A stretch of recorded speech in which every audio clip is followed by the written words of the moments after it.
Hello, नमस्ते. कसे आहात सगळे? छान ना? मी पण एकदम मस्त आहे. आज मला आपल्याशी एक खरी घडलेली घटना शेअर करावीशी वाटते. आपल्यापैकी बरेच लोकांना वाटते अगदी मूल छोटं असल्यापासून त्याला इंग्लिश मीडियममध्ये घालावं. आपण घरात आपली मातृभाषा बोलत असू, पण त्याला शाळेत आपण इंग्लिश मीडियमला घालावं. इंग्लिश मीडियमला घातलं तरच तो सक्सेसफुल होतो, अशी कल्पना आहे. अशी कल्पना एका कुटुंबाला होती, म्हणून ते आपल्या मुलाला इंग्लिश मीडियमला घातलं. अहो, घरात कोणी इंग्लिश बोलत नाही, कोणाला काहीही येत नाही. मूल मात्र शाळेत इंग्लिश मीडियमला. आणि मुलाला काही समजतच नव्हतं. असं करत तो 4थीपर्यंत गेला. मग 4थीत असताना त्याचे टीचरना बोलावलं, पालकांना, आणि त्यांना सांगितलं, तुमचं मूल स्पेशल चाइल्ड आहे. स्पेशल चाइल्ड म्हणजे आपल्याला माहीत आहे, मतिमंद. त्यामुळे त्याला तुम्ही त्यांच्यासाठी शाळा असतात त्या शाळेत नेऊन घाला, असं सुचवलं. बघा आईला कसं झालं असेल. आई आली घरात. तिचं आपण विचार करू शकतो आईची अवस्था काय झाली असेल. मग आईवडिलांनी ठरवलं, आधी आपण डॉक्टरकडे नेऊन दाखवायचं, नंतर काय तर ठरवायचं. डॉक्टरकडे घेऊन गेले. मग त्यांचे नशिबानं त्यांना चांगले डॉक्टर भेटले. ते मुलाला सगळं तपासलं आणि ते म्हणाले, तुमचं मूल हे नॉर्मल चाइल्ड आहे. त्याच्याशी डॉक्टरांनी गप्पा मारल्या, बोलले, सगळं करून ते म्हणाले, काहीही काळजी करू नका, सर्वांचे मुलासारखं नॉर्मल आहे तुमचं मूल, तर काही स्पेशल चाइल्ड नाही आहे. त्याचा प्रॉब्लेम एवढाच आहे, त्याला तिथे जे काही चालले तर कळत नाही, समजत नाही. मग ते जोडपेना आपले मुलाला मराठी मीडियमचे शाळेत घातलं. मग तिथे तो चांगलं करायला लागला, त्याला सगळं समजायला लागलं, आणि आज तो एक उत्तम इंजिनियर आहे. विचार करा. म्हणजे कित्येक वेळेला आपले मुलांना कमी मार्क पडले की आई वडील रागवतात, काय तुला कळत नाही का, ट्युशनला लावले, एवढे पैसे घालतो, अमुक घालतो. त्याचं नेमकं कारण काय असू शकते? ते मुलाला जे काही चाललेलं आहे वर्गात तर काही समजत नाही.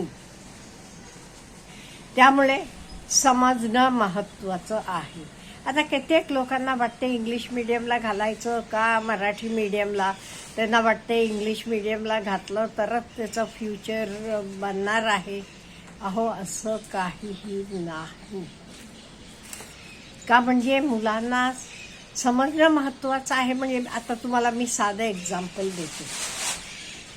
एक सिनेमा आहे, कुठलाही, तो मराठीत बघितला की आपल्याला नीट समजेल का इंग्लिश, जपानीज किंवा कुठलेही आपल्याला न येणारे दुसरे भाषेतला कुठला आपल्याला नीट समजेल? तुम्ही म्हणाल, असं काय म्हणता हो, मराठीत असलं तरच आम्हाला नीट समजणार. मुलांचं पण हेच घडते. आणि हे बघा, इंग्लिश भाषा म्हणून महत्त्वाची आहे. I am for it. प्रत्येकाला इंग्लिश यायला पाहिजे. म्हणून इंग्लिश मीडियममध्ये आपण शिक्षण घ्यायला पाहिजे असं आहे का? भाषा यायला पाहिजे. अहो, कुठली भाषा आपण 5-6 महिन्यात अगदी व्यवस्थित शिकू शकतो, कुठली. मग त्याच्यासाठी आपण सगळं शिक्षण त्या भाषेत घ्यायला पाहिजे का? कुठलंही आपण शिक्षण घेताना त्याची समज महत्त्वाची आहे. आपल्याला तर समजणं महत्त्वाचं आहे. आणि शिक्षण आहे का नाही हे पूर्ण जीवनाचा प्रवास आहे. त्यामुळे प्रत्येकानं विचार करायला पाहिजे. माझं मत तर मी म्हणते ॲटलिस्ट 5वी पर्यंत तरी मुलांनी आपले मातृभाषेत शिक्षण घ्यावं. नो डाऊट तुम्ही म्हणाल माझे मुलाला मी KG पासून इंग्लिश मीडियमला घातलेलं होतं. हो, तेव्हा मला एवढी समज नव्हती किंवा नंतर लाखो विद्यार्थ्यांना बघितलं. त्यामुळे इन जनरल का म्हणजे समज असते. आता स्कॉलरशिपचे परीक्षेची वगैरे मुलं तयारी करतात बघा. इंग्लिश मीडियमची मुलं हुशार असली तरी त्यांना तर समजत नाही काय करायचं. एडिशन करायचं, मल्टिप्लिकेशन करायचं का सबट्रॅक्शन करायचं का डिव्हिजन करायचं. हे मराठी मीडियममध्ये शिक्षण घेतलेले मुलांना तर चटकन समजते. का त्यांचे ते कॉन्सेप्ट क्लिअर असतात. ह्यांना भाषा समजत नाहीये. भाषा समजत नसल्यामुळे ह्या मुलांना तर समजायला अवघड जाते. ती काही बुद्धू असतात, ढ असतात असं नाहीये. ती भाषा त्यांना फ्लुएंट नाही, भाषा तेवढी अवगत नाही. त्यामुळे त्यांना तो प्रश्न समजत नाहीये. त्यामुळे आपण आपल्या मुलांना इंग्लिश यायला पाहिजे. त्याच्याबद्दल आपण त्यांना कुठल्याही कोर्सला घाला, काही घाला, फ्लुएंट भाषा प्रत्येकाला यायला पाहिजे. का म्हणजे ती जगाची भाषा आहे.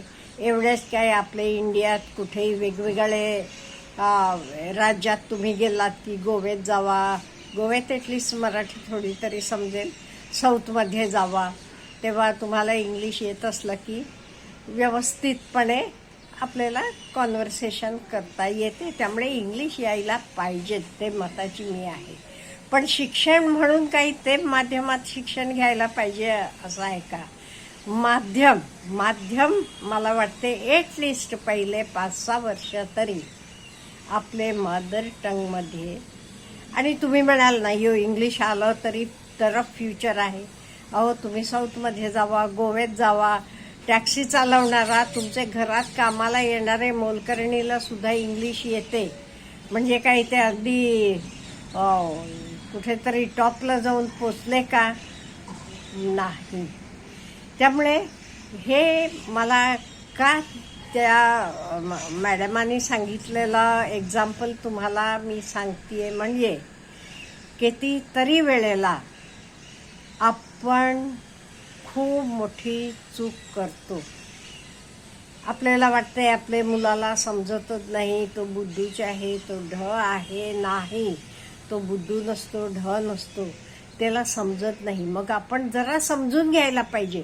ओके, माझ्या मुलाला का समजत नाही, कुठे चुकतोय तो. कधी भाषेचा प्रश्न असेल, कधी त्याचे टीचर सुद्धा असू शकतील. चांगले शिक्षक मिळाले की त्यांना आपोआप ते विषय इंटरेस्ट निर्माण होते आणि गोडी निर्माण होते आणि पुढे जातात. कधी कधी नाही. का म्हणजे हल्ली काय झाले, प्रत्येक ठिकाणी आपल्याला माहीत आहे आपल्या आवडीप्रमाणेच आपण जॉब निवडतो का. माझं मत विचारला तरी ॲटलिस्ट शिक्षक पेशा तरी it is not a profession, it should be a service. आवड असली मला त्याची तर मी तिथे जायला पाहिजे. फक्त काय तर करायला पाहिजे, मला घर चालवायला पाहिजे, पगार मिळायला पाहिजे म्हणून मी तर काम करतो असं असता कामा नये. का म्हणजे आपण ह्या मुलांचं भविष्य घडवत असतो.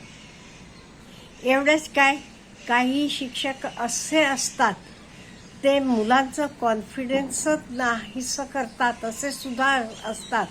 नको ते आरोप करतात.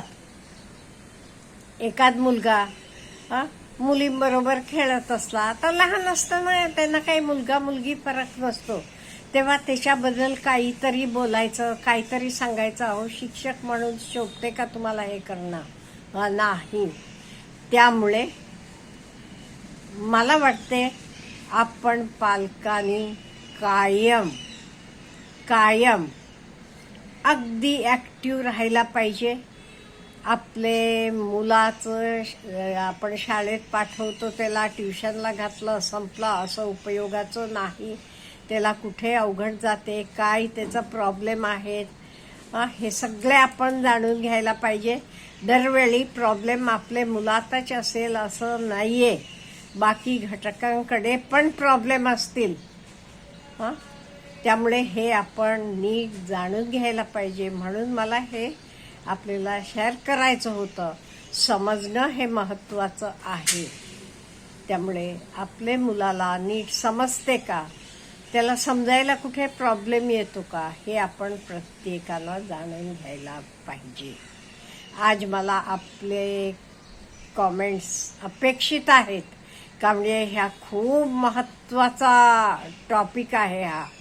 आजची आपली मुलं उद्याचे नागरिक तर होणारच आहेत, त्याच्याशिवाय ती आपली मुलं पुढचं त्यांचं आयुष्य हे ते लहान असताना तरी आपल्या हातात आहे. त्यांना कसं मोठं करायचं, मोठं झाल्यावर त्यांचं ते बनतील. त्यामुळे आपल्याकडनं वडिलांकडनं तरी काहीही चूक होता कामा नये, एवढी काळजी आपण घ्यायला पाहिजे. Have a good day.